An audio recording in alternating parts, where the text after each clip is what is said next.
Hey guys, this video is about how to get better blending to make your portraits look better, which is a common issue for many.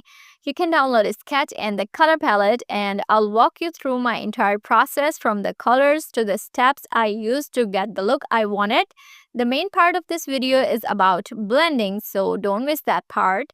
The main brush I used in the overall process is HB pencil, which is modified. If you don't know how to modify it, check out the links in description below. So let's get started. For coloring our subject, let's study the reference. You can see the background is all dark and our subject is lit by the main yellow light source that is over-dominating, causing the overall skin tone to be yellow. Meanwhile, you can see the dark color of hair and dress, which creates a good contrast. So, directly based on the study of reference, we can add these colors to our subject. As you can see, the background is all dark and I have added a yellow color to our subject's face, neck and ears as well. She's looking a bit jaundiced, if you know what I mean, but hey, it's all a part of the process, right? I've also given some dark color to her hair and her dress. On another layer, I defined her eyes and eyebrows with some dark color using my trusty HB pencil. Let's talk about light and shadows. They are like the ultimate BFFs of art. I have flipped the reference and now let's talk about the light source. The light source is hitting our subject from right side, so one of the side of the face is bathed in warm yellow light while the other side falls into deep shadows. This play of light and shadow is crucial in drawing. Understanding light and shadows is like leveling up in the art game. You go from flat to fab. So for adding shadows, I created a clipping mask layer above the face and neck layer as well. I added shadows according to the reference and used eraser tool to shape them up. Initially, I tried blending some of the edges, but it didn't quite work out as I had hoped. I realized that this approach was not giving me the result I wanted, so I decided to try a different technique which I'll share with you later. For now, let's focus on adding shadows to neck. No blending, you got it. Let's talk about surface distinction. The face is not flat, it has got multiple planes and surfaces. Each surface interacts with light in its own way. This results in some areas being more saturated while others are desaturated. Think of it like a cube. Each side catches light differently, creating unique visual effects. Now check out these two circles. At first, they are flat and don't show much depth. But by adding some color variation to one of the circles, you can see its form. It looks more like 3D, and we can differentiate its upper surface and its lower surface. So by using subtle color shifts, we can define the forms and planes. Color helps bring out the shapes and structure, giving it a more lifelike appearance. To create surface distinction, I added a new layer above the face layer.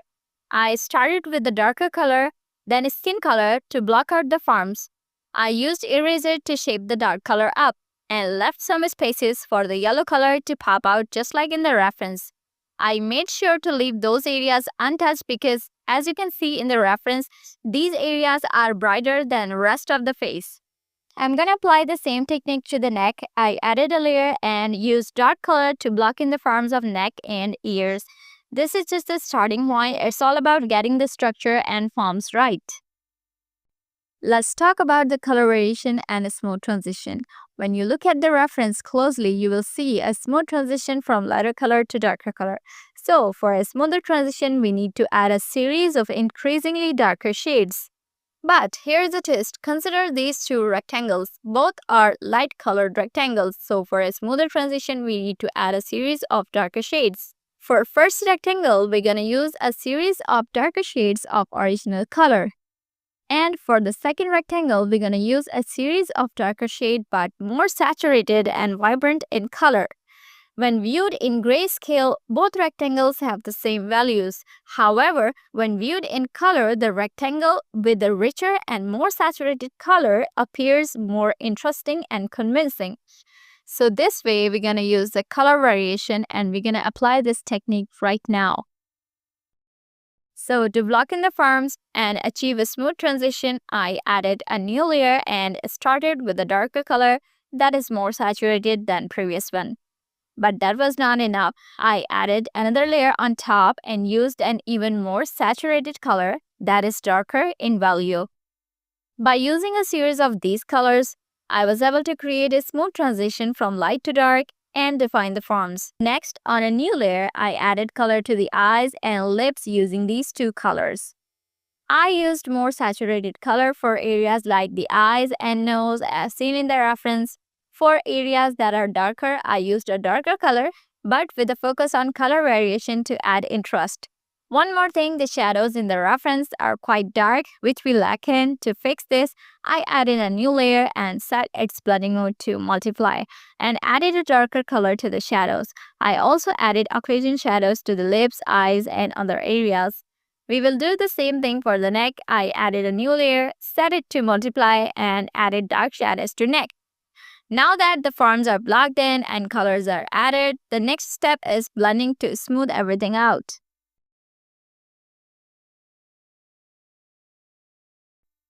When it comes to blending colors, perfect blending is not the ultimate goal.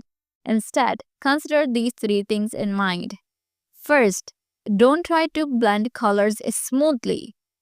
Focus on preserving the form and structure. If the forms get lost, blending is pointless.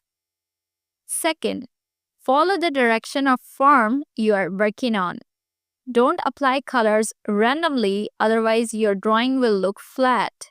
Third thing is edge control. Don't blend everything smoothly. Keep some edges sharp while others can be soft and subtle. This will add depth and definition to your artwork. Before sharing my blending techniques, I have given you these tips because if you follow these tips while blending, you will see a huge improvement in your portraits. Okay, let's get to the blending technique. To achieve a smooth blend, I'm going to use a layering technique. So first, I'm going to select the HB pencil, or you can select any of the brush.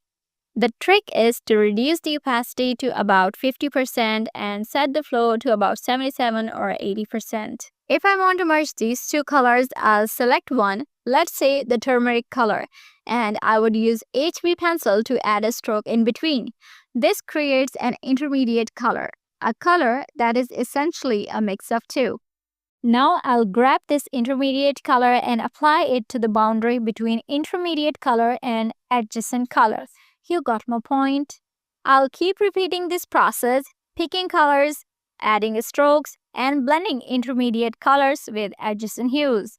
And the colors will start to merge seamlessly, but it's not hard and fast rule to always pick the intermediate color between two colors. When blending, you can choose any color that suits the requirement. It's about understanding colors and making adjustments accordingly. When you're done, zoom out and see how the blending looks from a distance.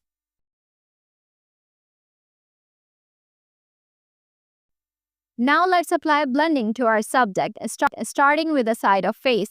This simple image of planes shows that one plane is transitioning into another, creating a turning point where the face turns away. So that's why we need a darker color. Notice a clear boundary between two colors. We have to smoothen it out. To do this, I'll grab one of the colors and add a stroke. See how that creates an intermediate tone. Then I'll pick up that intermediate color and add another stroke to feather out the edges.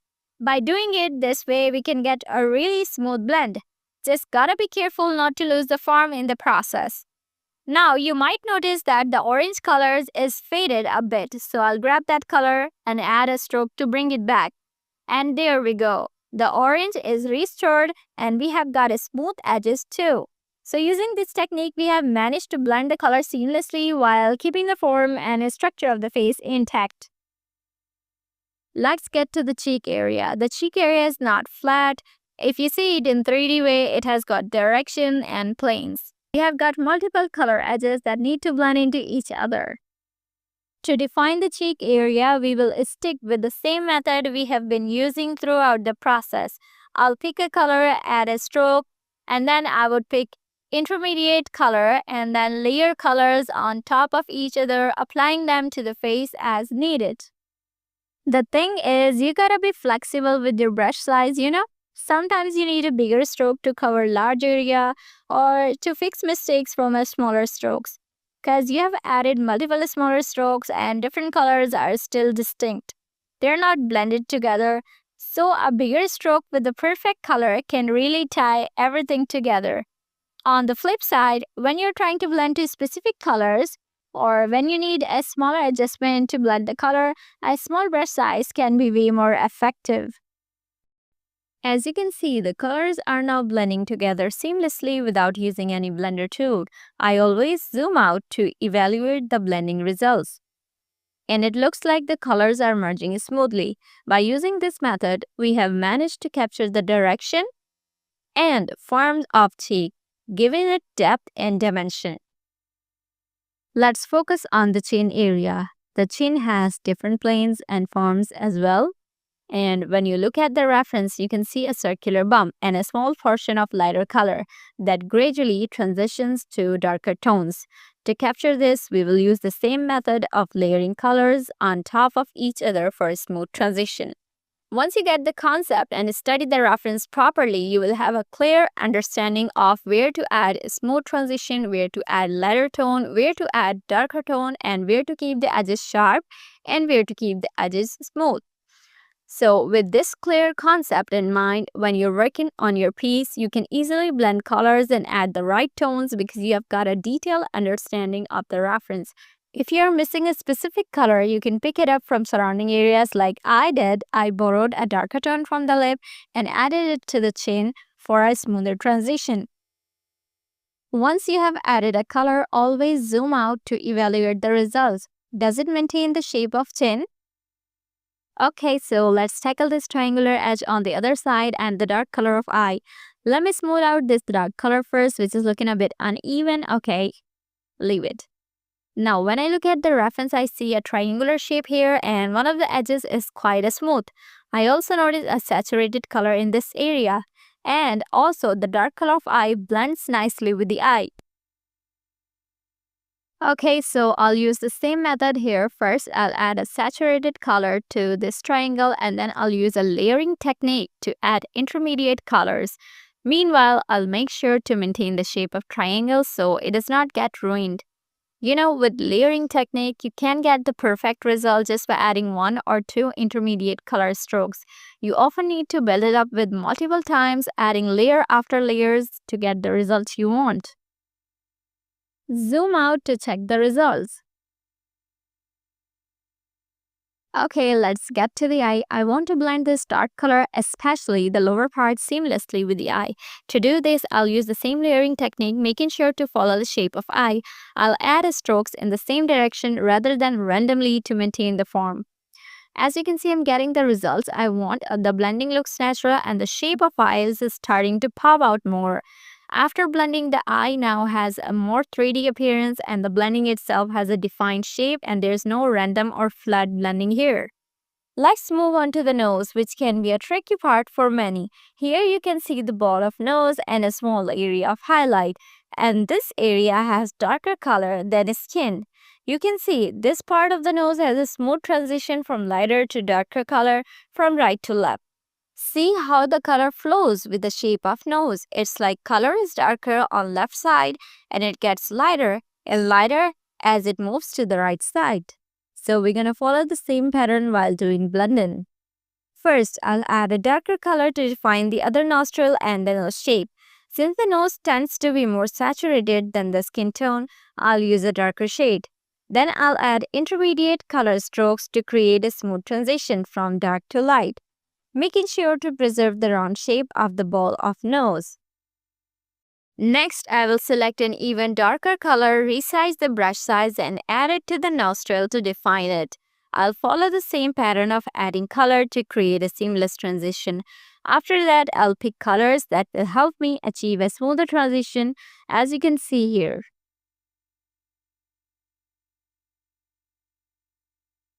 Okay, so I have given you a brief demonstration of blending and the main thing is to keep the underlying form intact while blending, not to merge two colors seamlessly. You can see the results so far and I'm going to do the whole face and blend the colors for final results. And I have done the blending and you can see how it turned out. Now it's your turn to use the technique.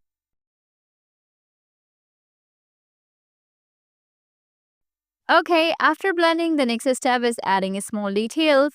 First up is the hairline. According to the reference, the hairline is not smooth. It has a brownish tint.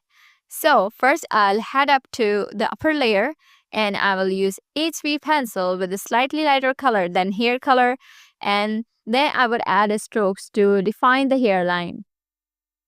Pick a skin color to define the partition of hair. Then navigate to eraser. Use eraser to fix the hairline up.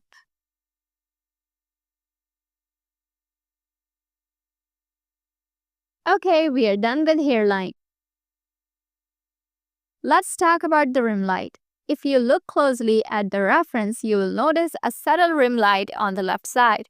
We will add this effect to our subject but with a bit more intensity to give it a stylish touch.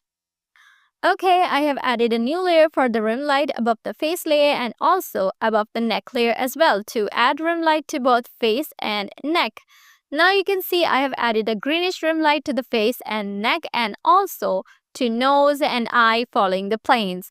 And our subject is looking way more interesting than before. Now I will add rim light effect to the hair. For this, I'll use a curvy brush and a lighter color to create stray hairs and individual strands, especially the ones at the back of the head that catches the light. This will add definition to hair which was getting lost in the dark background. With the rim light, the subject's hair will pop out more and gain a nice defined look.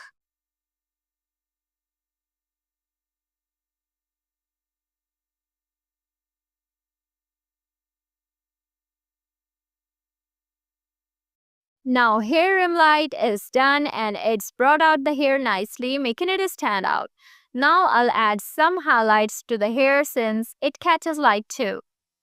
I'm using HB pencil and a suitable color to add highlights to the areas that need it. While you can see the highlights to the other side are more dark because the other side is mostly in shadows. Time for the final touches. I'll start by adding a darker, saturated color to the eyelines for depth, then pick up a surrounding relatable color to add highlights to the eyes.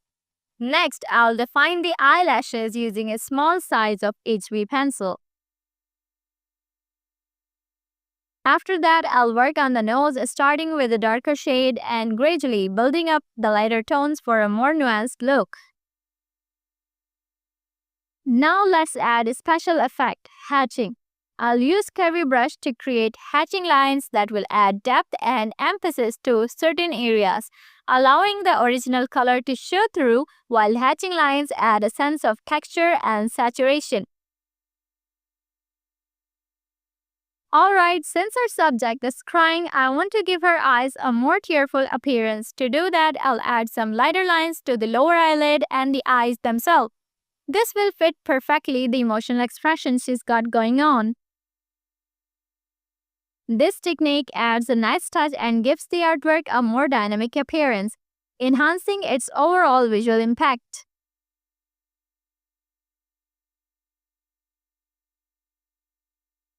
Now only the tear is missing. Now to draw the tear that's running down her face, I'll start with a lighter color using a curvy brush. I won't be using any fancy technique here, just simple strokes to shape the tear and add some more strokes to deepen the color in certain areas. After that, I'll grab a darker color and add shadows to make the tear look more realistic.